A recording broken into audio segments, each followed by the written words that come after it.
eu fui chamado com grande alegria para poder falar sobre algum tema que eu quisesse para vocês, que é desafiador, porque tudo é interessante na igreja, né? Mas aí, como o Caio falou que vocês iam estar com oratório aqui, eu resolvi falar sobre o oratório, ou melhor, sobre quem está dentro do oratório, que são os santos. Então eu vou falar de tudo um pouco. Do pé à cabeça a gente vai estudar um pouco sobre os santos, veneração, intercessão, relíquias, imagens, tudo que puder falar a gente vai pincelar. E vai pincelar da forma que mais temos dificuldade, ou melhor, que o mundo aí fora tem dificuldade, porque nós não temos dificuldade, nós graças a Deus estamos na igreja e sabemos da importância desses nossos irmãos mais velhos. Mas o mundo, especialmente nossos irmãos mais afastados, que são os protestantes, eles têm muita dificuldade com a doutrina dos santos, porque dizem que é uma coisa que não está muito na Bíblia, é uma coisa, enfim, que está errada. Então, para dar uma esclarecida, né? Porque, convenhamos, às vezes chega alguém e fala, olha, mas na Bíblia está escrito isso, e você faz aquilo, a gente fica meio baqueado, né? Ainda que nós tenhamos fé na igreja, graças a Deus, a gente fala, mas puxa, como que a igreja pode estar contrariando a Bíblia? Com certeza não está, porque a Bíblia vem da igreja, ela foi feita no seio da igreja. Mas nós precisamos ver com cuidado. Então eu escolhi algumas passagens que envolvem essa nossa fé tão bonita, que é a fé nos santos, para a gente ter mais firmeza ainda, para quando alguém vier falando, mas está escrito isso, a gente fala, olha, eu não sei onde está a resposta, mas tem uma resposta para a sua dúvida, é que você que não leu com calma. Então, vamos passo a passo. A primeira pergunta que eu gostaria de fazer a vocês, para mim não falar tanto, é vocês me darem uma palavra para dizer o que é a igreja. A igreja, uma palavra, não tão poética, não vai dizer que é amor, também é, mas... Caminho. É um caminho, muito poético ainda. Quem anda nesse caminho?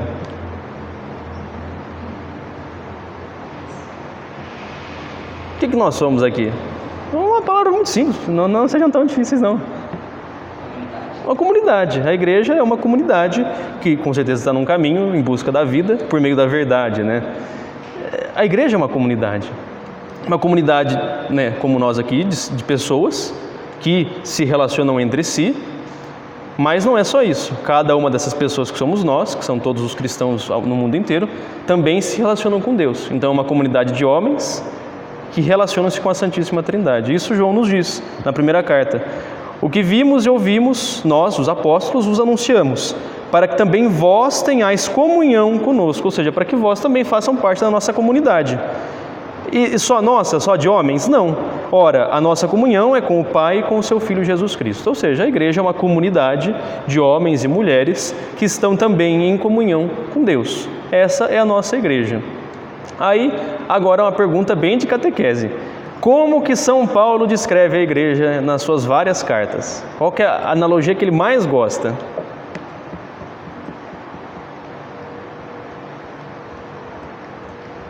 É com um C. É o corpo de Cristo.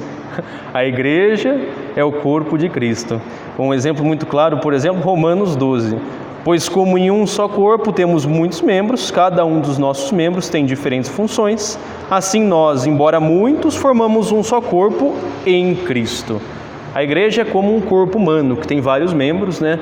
E depois ele vai refinando, e Cristo é a cabeça, e os santos, né, a tradição da igreja, refinam ainda mais, dizendo que Nossa Senhora é o pescoço, no sentido de que ela é quem traz a cabeça para esse corpo. Não porque ela é Deus, mas porque Deus quis que ela tivesse essa bonita missão de trazê-lo ao mundo no meio de nós. Então a analogia de Paulo é o corpo. E a analogia de Cristo? A analogia de Cristo é a videira. Eu sou a videira, vós sois os ramos. Quem não permanece em mim, ou melhor, quem permanece em mim e não dá frutos, será cortado. Quem permanece em mim e dá frutos, tudo bem, será só podado para que dê mais frutos. Ou seja, então a nossa igreja é uma comunidade. É uma comunidade que fica aí perdida no vento, né, como se fosse um espírito meio perdido que está em todo canto? Não. É uma comunidade concreta. Um corpo humano, pelo amor de Deus, é uma coisa concreta, assim como uma videira, uma coisa sólida. Então nós, como seres humanos, formamos a igreja, a comunidade, mas a igreja também é a instituição que existe, né? Lá em Roma tem a diocese de Roma, o bispo daquela diocese foi eleito pela vontade de Deus para ser o chefe de toda essa igreja. Dentro dessa igreja tem a nossa arquidiocese pobrezinha, aqui em Campinas, tão longe, tem várias foranias, várias paróquias, várias comunidades. Toda essa concretude é a nossa igreja e nós estamos dentro dessa concretude. Aí vem agora a grande pergunta: será que nós, que somos ramos ou que somos braços, membros desse corpo ou dessa videira, será que nós podemos falar com o médico, se for no corpo, ou falar com o agricultor, se for na videira? A gente pode pedir a ajuda dele? Vamos supor que a gente é um ramo e está faltando água. Será que a gente pode pedir ajuda ao agricultor, que Cristo fala que é o Pai, para que Ele nos dê água, ou para que Ele nos dê adubo, para que Ele nos dê uma poda, ou forças para viver a poda que Deus vai mandar? Com certeza, né? Nós podemos pedir a ajuda de Deus. E Cristo nos diz isso. Na mesma analogia da videira, Cristo continua nos versículos seguintes: se permanecerdes em mim e as minhas palavras permanecerem em vós, pedireis tudo o que quiserdes e vos será feito. Ou seja, nós somos uma comunidade parecida como uma videira, e se nós precisarmos de ajuda enquanto ramos dessa videira, nós podemos pedir a ajuda de Deus, né? Isso se chama oração. Essa em particular que a gente pede ajuda para nós é a oração de súplica ou de petição, né? Um pedido que eu faço para que Deus venha em meu auxílio. Mas será que eu posso pedir não para mim, mas para o ramo que está do meu lado? Será que eu posso pedir, ou seja, para o meu irmão? Ou não, cada um por si, né? Está todo mundo perdido, se você não pediu já era. Eu posso, né? A igreja, essa Sagrada Escritura é rica em exemplos. As cartas mesmo, os apóstolos sempre dizem: olha, orem por nós, viu? Porque nós também somos pecadores. Ou seja, estão pedindo para que uns rezem pelos outros. Isso é o que Deus pede de nós também. O exemplo mais bonito é o exemplo das bodas de Caná, né? Em que, porque Deus, ainda que estava vivo, era Deus, né? Não deixou de ser Deus. Então a gente não deixou de pedir a Ele, como por exemplo Jairo pede a cura da filha dele, ou a Cananeia pede a cura da filha dele. Assim também Maria, certa vez, pediu que Jesus operasse o milagre, né? Olha, eles não têm mais vinho. E daí tem até aquela: mas mulher, que tenho eu contigo, né? O que você tem comigo, né? Uma pergunta um pouco estranha, mas nós chegaremos lá. Mas Maria intercedeu, ou seja, existe essa possibilidade dos ramos, ou seja, dos irmãos dessa igreja pedirem uns pelos outros. Isso chama o quê? Oração de intercessão. Não é interceder o quê? Interceder é você pedir para alguém que vá perante um terceiro realizar algum serviço ou realizar algum pedido que seja, né? Eu peço ao Cláudio para que vá ao padre conversar sobre a celebração de amanhã. Ele está intercedendo por mim, assim como eu também peço que ele reze a Deus pela minha salvação. Ele está intercedendo pela minha salvação. Isso é possível, né? Isso, não temos problema com isso, né? Então, ou seja, nós fazemos parte da comunidade, da igreja, nós podemos rezar por nós e podemos rezar pelos nossos irmãos. Até aí todo mundo está de acordo, aqui dentro e lá fora da igreja. Mas agora a grande pergunta: um ramo, se ele pega uma doença qualquer e ele vem a secar, ele é cortado da videira, ele deixa de fazer parte da videira. Um membro do corpo, se pega uma doença qualquer localizada e vem a necrosar, ou se um corte muito grave e é amputado, ele também é tirado fora do corpo. E nós, quando nós morremos, nós paramos de fazer parte da igreja? Olha que beleza. Quando nós estamos na igreja, nós temos uma resposta intuitiva, né? Que nós somos criados nesse ambiente para saber que a verdade é uma só. Nós não deixamos de fazer parte. Aí, na verdade, tem um ponto em particular, né? Depende do que a gente entende por morte. Se a morte for o pecado, aí, infelizmente, deixamos de fazer parte. Mas já deixamos na vida. Não precisa esperar para morrer, porque o pecado nos afasta da amizade com Deus aqui na terra. Não é quando eu morro que eu deixo de ser amigo de Deus. Não. É já aqui. Mas se a morte for aquele momento em que a minha alma deixa o meu corpo, se a minha alma era amiga de Jesus aqui na terra, por que ela não vai ser depois daqui, né? Isso Paulo nos diz. Romanos também: pois estou convencido de que nem a morte, nem a vida, nem os anjos, principados, tal, poderá apartar do amor que Deus nos testemunha em Cristo Jesus. Ou seja, a morte não nos tira do amor de Deus. Não é porque a gente morreu que Deus não nos ama mais. Senão, de que adiantaria, né? A gente viveu uma vida inteira de luta contra o pecado para chegar no final da vida e Deus falar, agora que você morreu, agora obrigado por todo o apoio aí, agora cada um segue seu rumo. Não é assim que funciona. Continuamos fazendo parte. Então percebam, a igreja, ela é aqui, nós estamos na igreja, nós fazemos parte dessa comunidade, mas ela é uma comunidade que continua depois dessa vida. Na verdade, a teologia nos ensina que são 3 departamentos. Tem o nosso departamento, que é o departamento mais perigoso, porque a gente tem o risco de pecar aqui nesse departamento nosso. Chama-se o departamento militante, ou seja, é o que está militando, o que está lutando para se salvar. Aí tem o departamento que já está lá no céu tranquilo, que é o departamento glorioso, já está na glória. E tem um departamento que já não peca mais, mas que tem que, digamos assim, tomar um banho, fazer a barba, cortar o cabelo, que é o departamento que está padecendo no purgatório. Quem está no purgatório vai para o céu. Não pensem que quem está no purgatório ainda tem risco de ir para o inferno. Se estamos no purgatório, não é tão bom, porque dizem que o sofrimento é muito grande, mas quer dizer que já estamos salvos. A gente só precisa pagar a nossa conta ali, acertar tudo, que dali um pouco estaremos na glória de Deus. Então vejam, a igreja são esses 3 departamentos. E esses 3 departamentos estão fazendo parte dessa comunidade. Isso, meus irmãos, é a comunhão dos santos, que a gente diz no credo, creio na comunhão dos santos. Os santos, nós que tentamos ser, e aqueles que já são, eles estão unidos na mesma igreja. E o que significa isso? É só a gente dizer que tem um monte de amigo lá no céu? Não é só isso. Estamos unidos em muitos outros elementos. Dentre eles, agora a próxima pergunta. A gente percebeu que nós podemos rezar pela nossa vida, pelo nosso raminho. Podemos rezar pelos raminhos ao nosso lado, que são nossos irmãos, ou seja, súplica e intercessão, enquanto aqui na terra. E lá no céu, será que eles podem rezar por nós? Interceder? Para eles não precisa pedir, Jesus, me livra desse pecado. Você não tem mais pecado, meu filho, você já está salvo, não precisa te livrar de mais nada. E interceder, será que eles podem? A nossa fé diz que sim, né? A gente pode não conhecer um versículo de santos intercedendo, mas a nossa fé diz que sim. Lá fora, algumas igrejas acham que depois que passa essa vida, a gente começa a dormir. E fica dormindo até vir a ressurreição dos mortos, que é o segundo da vinda de Cristo, o juízo final, etc. e tal. Isso é uma história muito bonita, que é agradável, encaixa uma série de coisas, mas o problema é que não tem fundamentação bíblica nenhuma. Porque se vocês forem, por exemplo, na paixão, puxarem de cabeça ali, tinha Jesus, o bom ladrão e o mau ladrão. Aí o mau ladrão começa a fazer desaforo com Jesus, e o bom ladrão diz, mas você aí, né, para nós isso aqui é justo, mas ele não fez mal nenhum. E daí ele volta para Jesus e diz, Jesus, lembra-te de mim quando estiveres no teu reino. O que Jesus diz? Olha, eu vou lembrar, mas você vai ficar dormindo um pouco, mas depois você vai no meu reino. Ele não diz isso, não. Ele diz, ainda hoje você estará no meu reino. Ou seja, né, você não vai dormir agora até da hora de acordar. Você vai para o meu reino, pelo amor de Deus. Você vai estar comigo. Ou seja, lá no céu nós estamos acordados. Mas será que nós estamos dialogando com Deus? Aí a gente abre em Apocalipse. Apocalipse é o livro que nos conta um pouco de como vai ser lá na frente, né?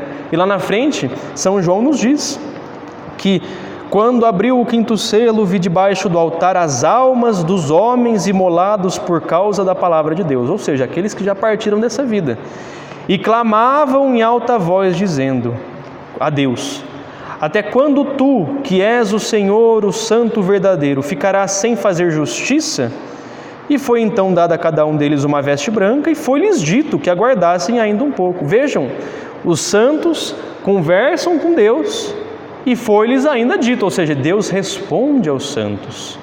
E aí no capítulo seguinte, adiantou-se outro anjo e pôs-se junto do altar com um turíbulo, que é aquele instrumento que se queima nas missas solenes, o incenso, né? Com um turíbulo de ouro na mão, foram-lhe dados muitos perfumes, para que os oferecesse com o quê? Com as orações dos santos, no altar de ouro que está diante do trono. E acaba aí? Não! Depois disso, o anjo toma o turíbulo, enche de brasas e lança-o na terra. Ou seja, os santos conversam com Deus, Deus responde os anjos, e ainda assim, se for da vontade de Deus, Ele é capaz de lançar um turíbulo na terra, gerar efeitos desse diálogo com os santos na terra. Ou seja, eles não estão lá dormindo, não. Eles estão muito pelo contrário, louvando a Deus. Essa vai ser a grande alegria da vida eterna, louvar a Deus com um amor verdadeiro, mas também intercedendo para que nós, que estamos aqui, que somos pecadores até dos pés à cabeça, um dia possamos estar lá.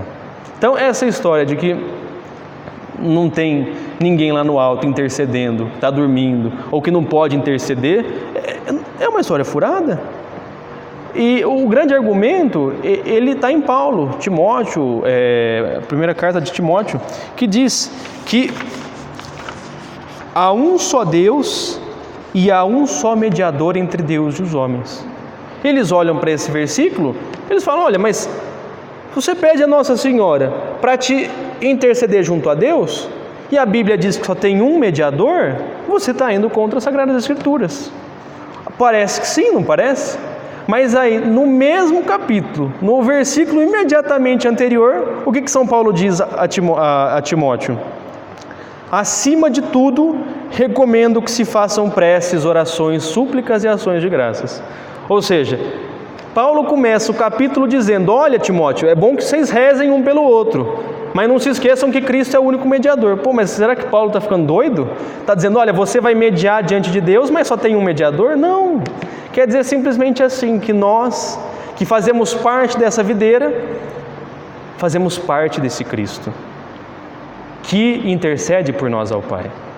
Não tem um problema aí, não tem uma dificuldade aí. Nós nos dirigimos a Jesus Cristo, Deus Filho se dirige a Deus Pai. Nós fazemos parte do corpo do Deus Filho e com o Deus Filho nos dirigimos ao Pai. Ou seja, não tem dificuldade nisso. Existe essa possibilidade de intercessão e nós temos que dar graças a Deus que existe.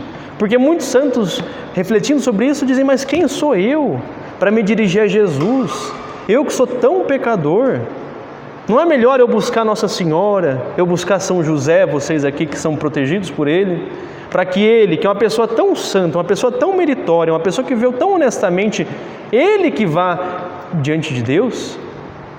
Eu vou numa pregação sobre isso, o padre dizia, né, quem tem irmão, criança, né, na época da infância, é bem assim, se tem um irmão mais queimado que o outro, o mais queimado diz para o menos queimado, olha, vai lá e você fala com o pai, vai lá e você fala com a mãe para ver se ela deixa a gente passear, a gente brincar. Isso é intercessão dos santos, no mínimo do mínimo, mais simples que isso não existe.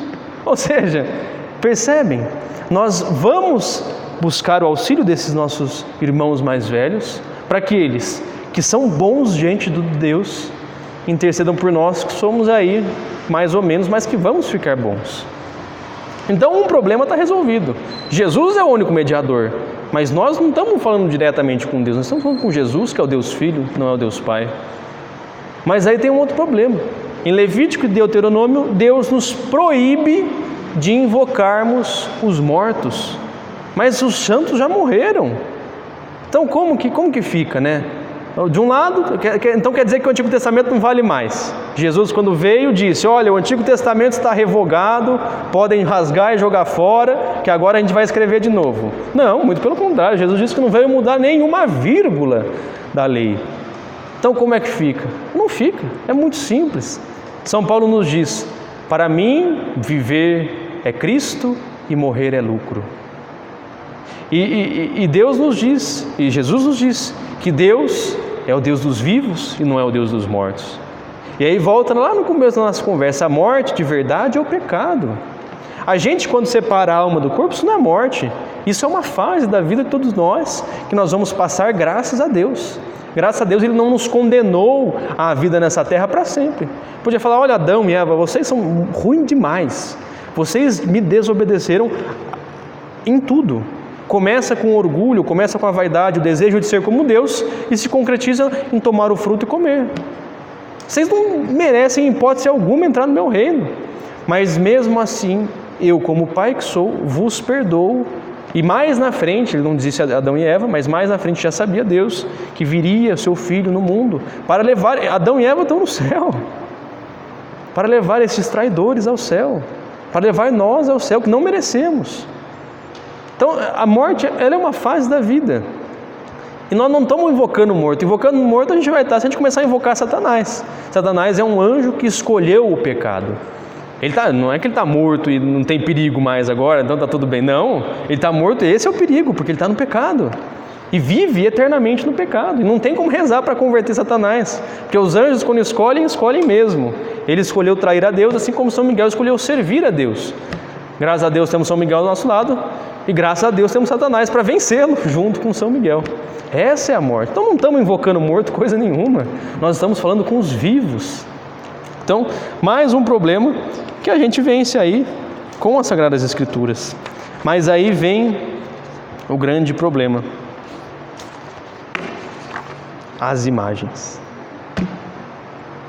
Deus nos diz, no primeiro mandamento da lei, amarás o Senhor seu Deus sobre todas as coisas e não farás para ti imagem de coisa alguma sobre a terra, sobre o mar, sobre os céus. E aí a gente chega numa igreja católica e tem várias estatuinhas assim, como essa daqui, de coisas que viveram sobre a terra, que são seres humanos. Como que fica? Aí a gente tem que entender onde vivia o povo judeu. O povo judeu vivia entre o Egito e a Palestina e Israel. Eles eram fiéis a Deus, mas todo o resto do mundo vivia o que se chama de religião pagã. O paganismo é uma religião que tem vários deuses.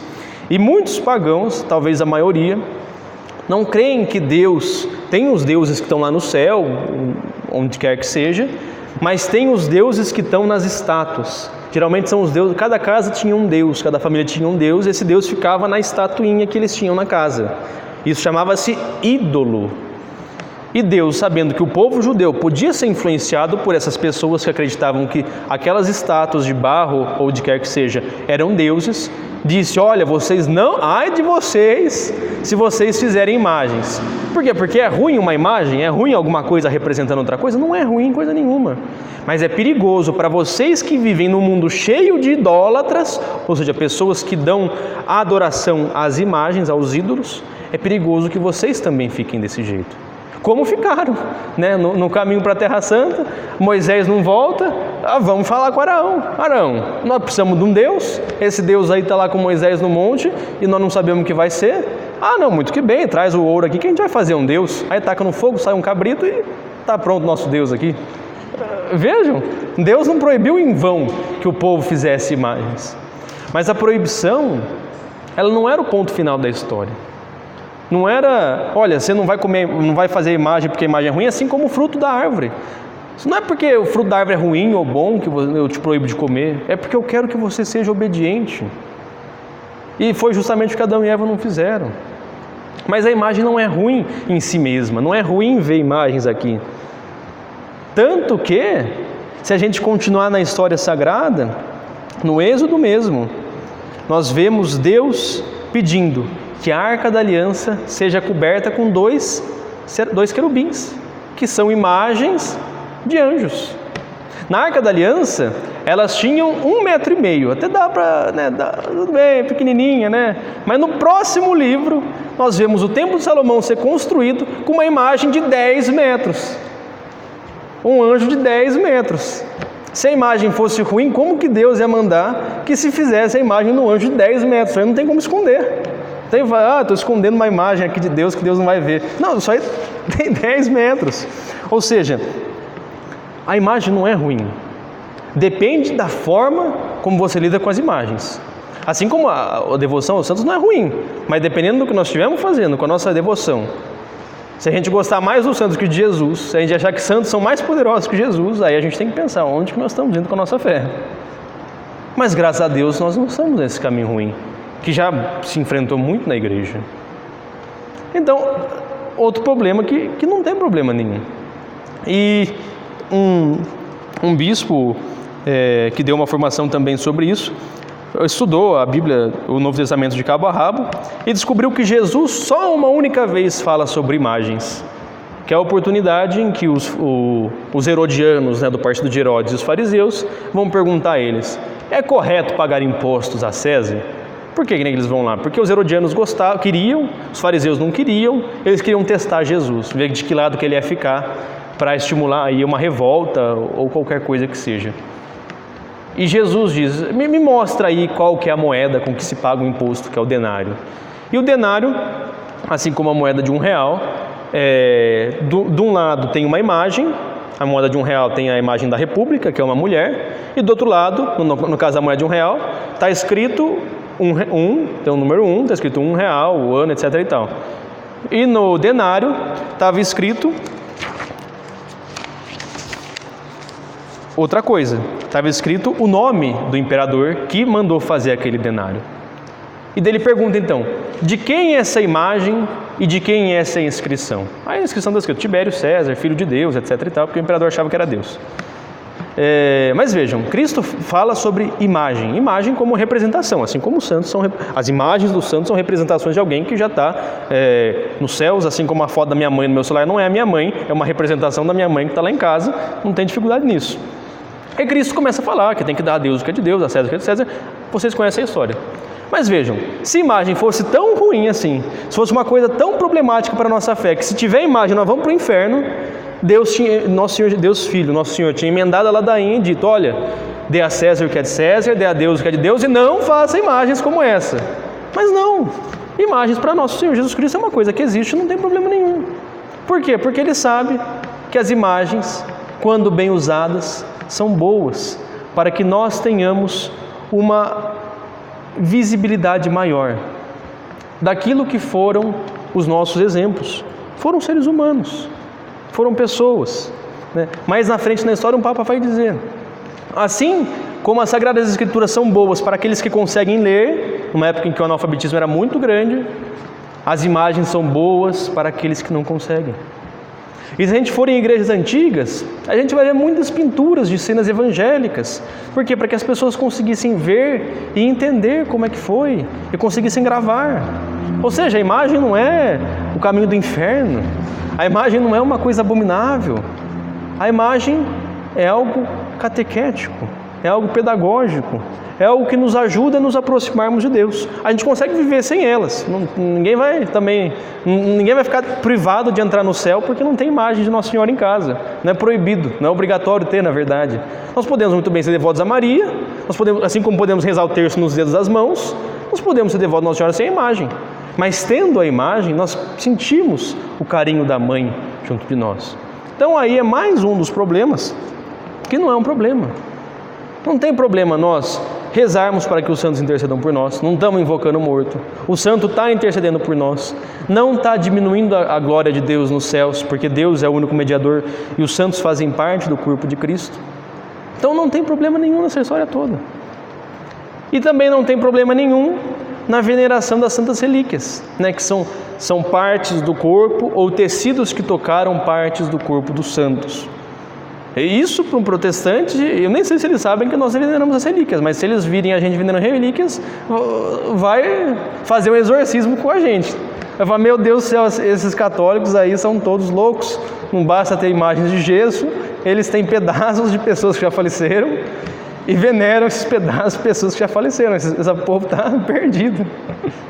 Mas se nós abrirmos bem no comecinho das Sagradas Escrituras, nós já vamos ver Moisés levando consigo os ossos de José, que foi o filho que foi ao Egito vendido, né, e depois ganhou a amizade do faraó, e foi ele que possibilitou que os judeus entrassem no Egito e vivessem por muito tempo muito bem. Foi um homem justo, um homem, como nós dizemos hoje, santo.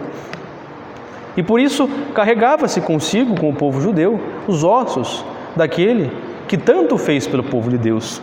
Isso lá no começo da Bíblia. E no final continua também. A gente tem várias passagens, por exemplo, e sempre nos Atos, de Pedro passando e as pessoas colocando macas no caminho para que a sombra de Pedro tocasse nas pessoas e elas fossem curadas. Nós temos nos Atos também Paulo sentado à mesa comendo ou de alguma forma se limpando algo em seu corpo e as pessoas usando um guardanapo que tocou em Paulo e sendo curadas. Não é também para a gente comprar a toalhinha lá do Valdomiro Santiago, porque o Valdomiro Santiago e São Paulo são pessoas aí que estão em níveis muito diferentes de santidade. Mas, ou seja, o que significa isso? Significa agora que a toalha de Paulo é a razão da nossa fé? Não. Significa simplesmente que Deus pode usar o meio que Ele quiser para operar um milagre na nossa vida. Assim como Ele pode não usar coisa nenhuma Ele pode usar algo que tocou num santo, para nos lembrar de que a vida que aquele homem viveu, que aquela mulher viveu, que aquele padre, aquela freira, aquele pai de família, que hoje é um santo, é uma vida que nós devemos viver. É muita ousadia a gente dizer, não, o Senhor não pode usar um pedaço do manto do Padre Pio para me curar. Tem que ser sem o pedaço do manto. Não tem cabimento nenhum dizer uma coisa dessa. Não tem cabimento nenhum Deus onipotente ser limitado pelo nosso pensamento ilimitado. Percebam? Então, ou seja, a nossa veneração aos santos, o nosso pedido de intercessão a eles, as nossas queridas imagens, as nossas relíquias, que às vezes temos a graça de ter, ou de entrar em contato, os santos lá no céu, a nossa fé, a nossa profissão de fé na comunhão dos santos, tudo isso, sem tirar nem pôr, está na Bíblia. E olha que a gente nem depende tanto assim da Bíblia como nossos irmãos protestantes. Não está escrito na Bíblia que tem que estar tudo na Bíblia. Não está escrito. Então não tem tanto problema assim se não tiver pontinho por pontinho. Não está escrito lá, por exemplo, que hoje, dia 31 de janeiro de 2020, nós estaremos aqui reunidos rezando. Mas nós estamos. Será que nós somos contra a Bíblia? Não somos contra a Bíblia. Nós simplesmente estamos continuando a vida na igreja, como devemos viver. E como entra Maria nessa história? Eu não expliquei a vocês, mas nós temos que tomar cuidado com a nossa atitude junto com os santos. Os santos, eles são intercessores, os santos são bons exemplos, excelentes exemplos, mas eles não são Deus. Deus é quem está ali no sacrário, como o Cláudio bem disse semana passada. A Ele nós devemos o culto de adoração. Adoração é reconhecer que esse que está diante de mim, no caso do Santíssimo Sacramento, no caso do Espírito Santo que paira, no caso do Deus Pai que está lá no céu, Ele pode tudo na minha vida, na vida de cada um de nós, na vida desse mundo. Ele pode tudo, Ele é Deus. Os santos são pessoas que escolheram seguir a Deus, mas eles não podem tudo, não podem na verdade coisa nenhuma. Tudo que eles fazem é pela graça de Deus, é porque Deus permite. E portanto não devemos adorar aos santos, não devemos chegar aqui e falar, São José, o Senhor que me criou e me amou desde o princípio, venha me socorrer, somente o Senhor que é Deus Todo-Poderoso. Não, mas nós não fazemos isso, graças a Deus. Acham que nós fazemos isso, mas ninguém aqui faz isso. Ninguém aqui faz isso. O culto que nós prestamos a Ele é um culto muito honrado, que é o culto de veneração, de olhar e, digamos assim, tirar o chapéu, falar, São José, o Senhor que viveu santamente, junto com Nossa Senhora, que carregou o Nosso Senhor nos braços, o Senhor que está tão perto de Deus, interceda a Deus por mim. Esse é o culto que prestamos a Ele. E a todos os santos nossa devoção, a Frei Galvão, a Santa Isabel, a antiga padroeira, esse é o culto que prestamos a eles. Mas tem um culto especial que nós prestamos aos santos, que é o culto a Nossa Senhora. Esse culto não é o culto de veneração, esse culto é o culto de superveneração. É um culto especial, e convenhamos, quem não tem um carinho especial com Nossa Senhora? Nossa Senhora, ela foi feita mãe para cada um de nós, como Nosso Senhor mesmo disse ao discípulo amado, que era João, este aí é o teu filho, e esta aí é a tua mãe. E por isso, junto com essa mãe, nós temos que ter um carinho especial. Não adianta a gente ser devoto a todos os santos, mas não voltar para a mãe de todos eles, que é Nossa Senhora. O catecismo antigo, lá do começo do século passado, dizia, é útil ser devoto aos santos? É muito útil, em especial a Nossa Senhora, a São José, ao santo do nosso nome, e aí quem não tem um nome que não tem santo é difícil, porque aí você que vai ter que ser o santo do seu nome, e ao santo de nossa comunidade, da nossa paróquia e de nossa arquidiocese. Então vocês, a Nossa Senhora, a São José, a Frei Galvão, ao santo do respectivo nome, e a Nossa Senhora, especialmente da Imaculada Conceição. É muito bom, não é à toa que nós estamos aqui nessa vida, não é à toa que Deus colocou cada um de vocês na comunidade de São José. Por quê? Porque Ele quer que vocês sejam de alguma forma especialmente devotos de São José. Não é à toa que estamos na paróquia de Frei Galvão, o primeiro santo brasileiro, porque Ele quer que nós sejamos especialmente devotos de Frei Galvão, porque Ele sabe que Frei Galvão tem algo a nos ensinar. E curiosamente, Frei Galvão, que naquele papelzinho ali está falando que Nossa Senhora permaneceu imaculada, é uma paróquia que está na arquidiocese da Imaculada Conceição, ou seja, né? Isso não é coincidência, isso é providência. Cabe a nós buscarmos, no exemplo dos santos, na intimidade com Nossa Senhora, entender o que Deus quer de nós. Essa é aquilo que a igreja espera de nós com os nossos santos. E isso já é um assunto assim, digamos assim, encerrado e já está no arquivo morto e não tem mais discussão.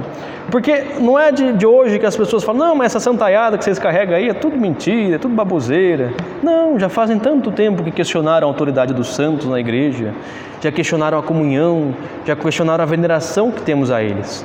Isso nós temos lá no começo, lá em 700, não é 1700, não, é 700, nós já temos a igreja reunida em Niceia, que é lá no Oriente, dizendo: nós, os bispos, cardeais e enviados do Papa que ali estavam reunidos, definimos com toda certeza e precisão que assim como a figura da cruz, também as veneráveis e santas imagens, ou seja, a cruz, as imagens, testemunham a figura de Nosso Senhor, de Nossa Senhora, dos anjos, que nós não temos aqui, e de todos os santos. Elas não são Deus, começa assim a declaração.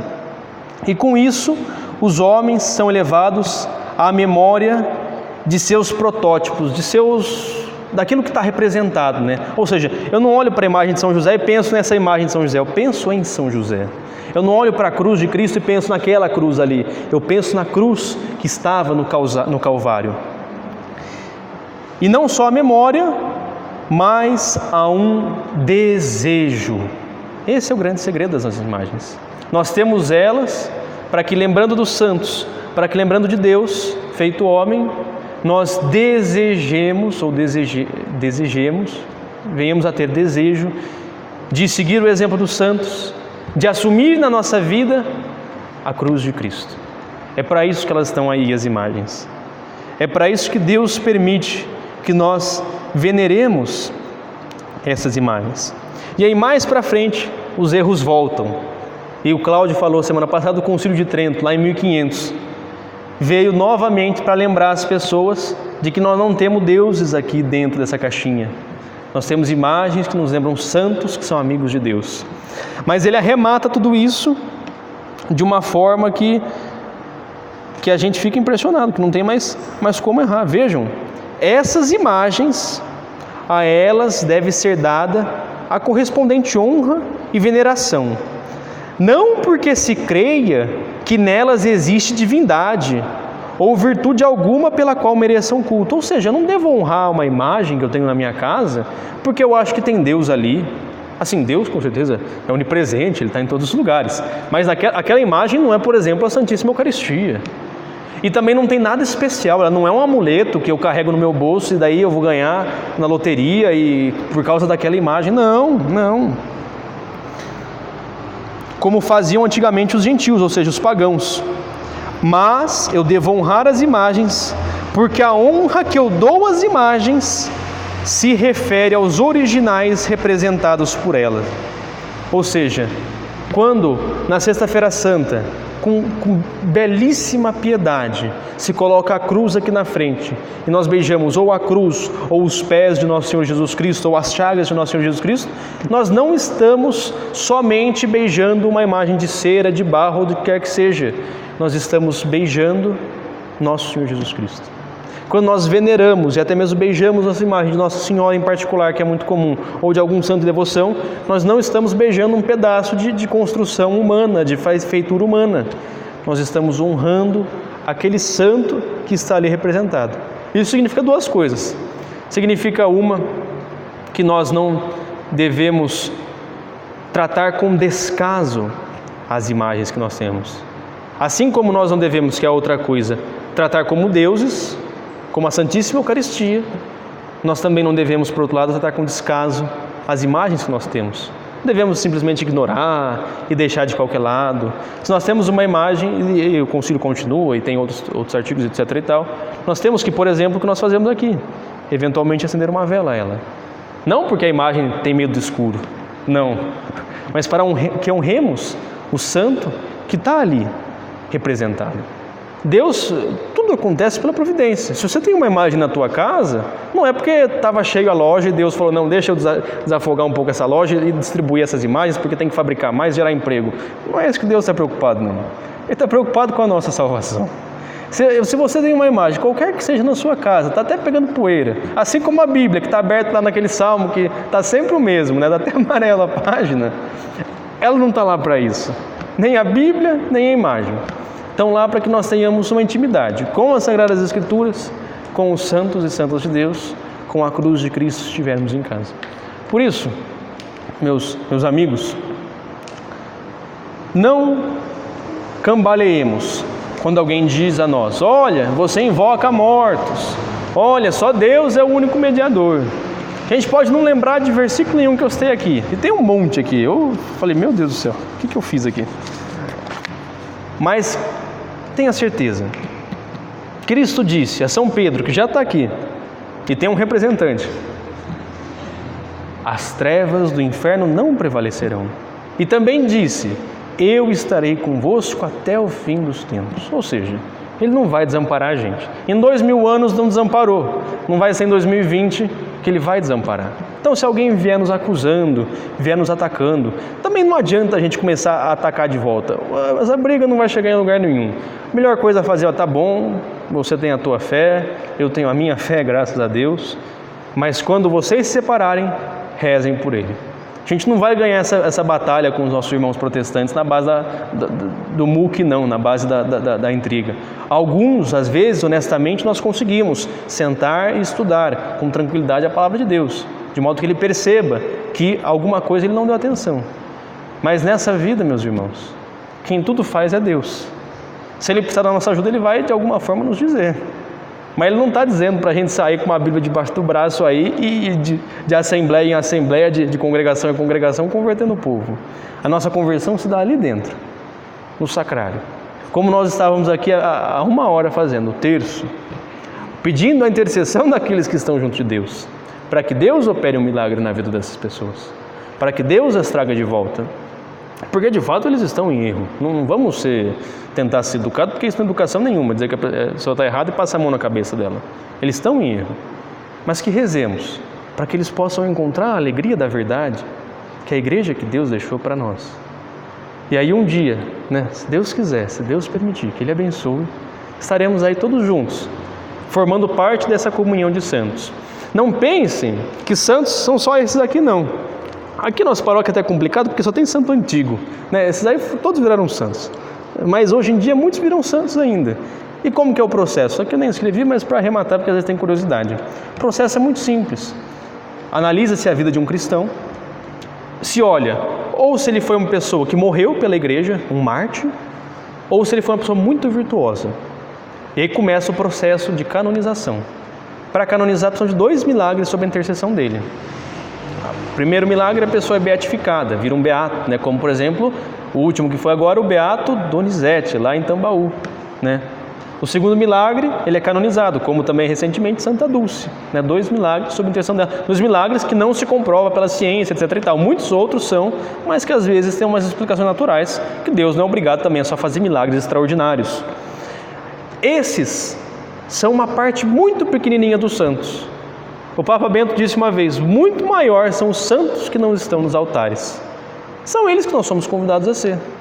Não prometo que vamos ser todos aqui santos de altar. Vai ter uma comunidade com o nome de cada um de nós. Não prometo, não posso nem prometer.